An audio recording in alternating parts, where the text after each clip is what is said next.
Informasi lainnya pemirsa, lanjutan kasus penganiayaan dokter koas di Palembang, Lady dan ibunya mendatangi kepolisian untuk diperiksa memberikan keterangan.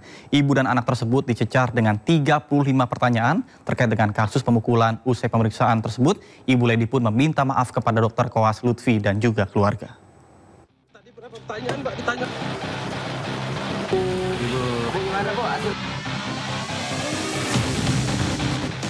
Mbak, tadi berapa pertanyaan? Lady Aurelia Pramesti mengambil langkah 1000 setelah diperiksa aparat Polsek Ilir Timur 2 Palembang, Sumatera Selatan. Dokter koas ini didampingi seorang wanita dan langsung masuk ke mobil yang telah menunggunya dengan nomor polisi BG2022PG. Sementara kuasa hukum dan ibunya Sri Melina keluar dari pintu utama.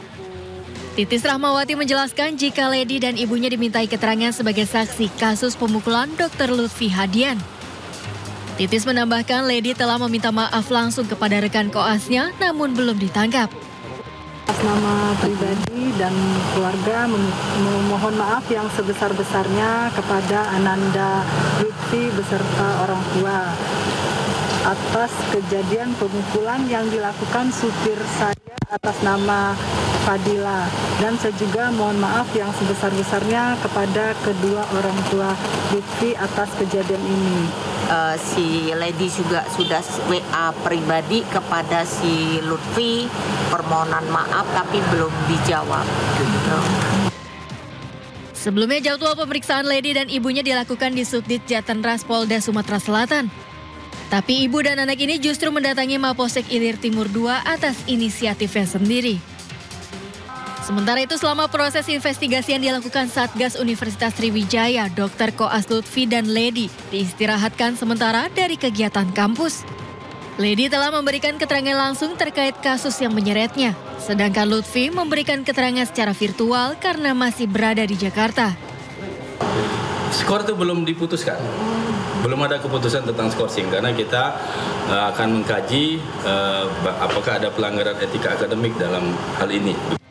Kasus penganiayaan dilakukan sopir pribadi orang tua Lady berbuntut panjang.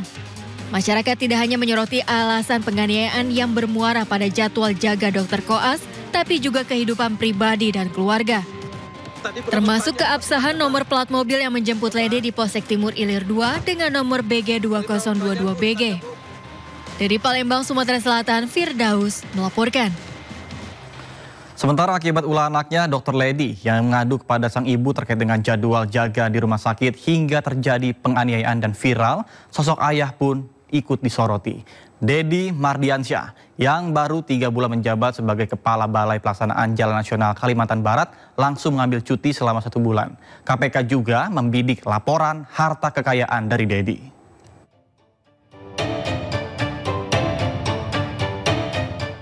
Seminggu sudah Dedi Mardiansyah, Kepala Balai Pelaksanaan Jalan Nasional BPJN Kalimantan Barat, ayah Dr. Koas Lady Aurelia Pramesti, tidak datang ke kantornya di Jalan Veteran Pontianak. Menurut Kepala Komunikasi Media BPJN Kalimantan Barat, Dedi langsung terbang ke Jakarta setelah penganiayaan yang dilakukan sopir istrinya viral. Nazarudin menambahkan, saat penganiayaan terjadi, Dedi sedang berada di Ketapang untuk meninjau pembangunan jalan. Melalui pesan singkat WhatsApp, Nazarudin menjelaskan jika ketidakhadiran atasannya itu atas dasar cuti. Namun, Dedi baru mengajukan cuti pada Senin 16 Desember hingga 21 Januari 2025. Cuti selama 37 hari itu diambil Dedi setelah dirinya baru 3 bulan menjabat Kepala BPJN Kalimantan Barat. Menurut Nazarudin, cuti panjang tersebut bukan untuk digunakan liburan tahun baru. Selama ketidakhadiran Dedi, fungsi pengawasan BPJN Kalimantan Barat dipegang oleh pegawai senior. Pak Dedi ini mau 3 bulan di Kalbar. Nah, jadi selama di Kalbar ini dia ini masih, jadi katakan dia baru lah menempati posisi di sini gitu kan.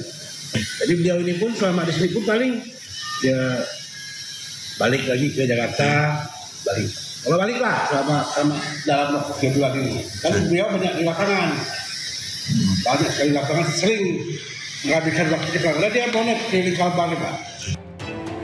Sementara itu, Komisi Pemberantasan Korupsi KPK mulai menganalisis laporan harta kekayaan penyelenggara negara milik Dedi Mardiansyah. Menurut juru bicara KPK, LHKPN Dedi dianalisa terkait keabsahan hingga kemungkinan adanya harta yang belum dicantumkan. Analisa LHKPN akan berlangsung selama 1 minggu. Saat ini tim LHKPN KPK sedang melakukan analisis terhadap LHKPN milik saudara DM sebagai bagian dari proses pemeriksaan dalam kerangka pencegahan korupsi. Tapi tim juga akan melakukan pengecekan terhadap harta ataupun aset yang diduga belum dilaporkan. Kasus penganiayaan Dr. Koas Lutfi oleh sopir keluarga temannya sesama koas menjadi bola liar. Kasus yang bermula terkait jadwal jaga Dr. Koas di Rumah Sakit Siti Fatimah Palembang ini menyeret sejumlah pihak.